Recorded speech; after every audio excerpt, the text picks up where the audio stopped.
a question about how to deal with imposter syndrome. Any, we're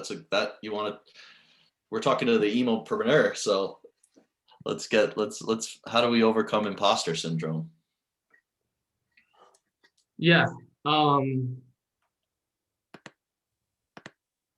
Sorry, I'm thinking about it, looking at Bates' question. I mean, it's not an RBC specific question, but fuck it, you know. I guess like think about a couple of things. So, like think about asymmetrical risk. So, okay, you're here and you don't take action. Like what happens, right? So if you don't take action and you're here, what, like, you either stay here or you probably go downhill. Your life goes downhill. Income, money, happiness, or that, but not taking action. Self-hatred, self-disappointment, beating yourself up, all that shit, right? Downhill. Now, if you take action and you fail, what happens? Do you actually, if this is your baseline, do you go down here because you failed? Not really. You're already not making money. You're already not doing whatever. You basically just stay here if you fail. But if you succeed, what happens, right? Well, it goes like this really fast, right? More money, more self-confidence, more self-esteem, more opportunities, all that kind of stuff keeps going, right? Because you're succeeding. So if you're here right now, and this is your baseline, and you fail, you just stay here. But if you succeed, you go up to here. Meanwhile, if you don't take action, you only stay here. So does that make sense, kind of? Does this make sense?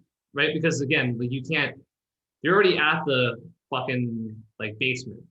Again, you know, if not taking action, maybe you go down, but you never go up. But by failing, you just stay here. Like, no, it's basically impossible for you to go down here. You'd have to fail by, if you fail because you like kill somebody or something, then I guess sure, then you can go down here, but I don't think you're gonna kill anybody.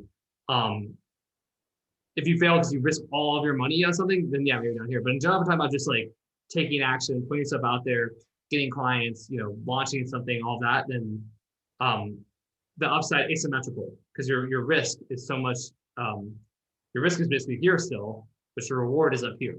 So that's the way I would look at imposter syndrome. Boom, turn that into a YouTube video. Let's go. Yeah. That was it. Sweet. Yeah. Awesome. So a follow-up about the research question that I actually saw.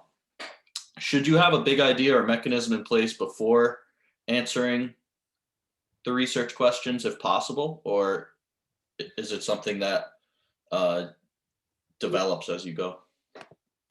It just depends. I generally get my big idea from research and then my mechanism from research.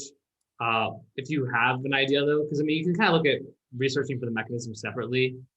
So if you've been researching like ingredients or you know, the causes of something and you have some ideas for a mechanism, then cool. But generally I'll get it through research. So generally I put research first.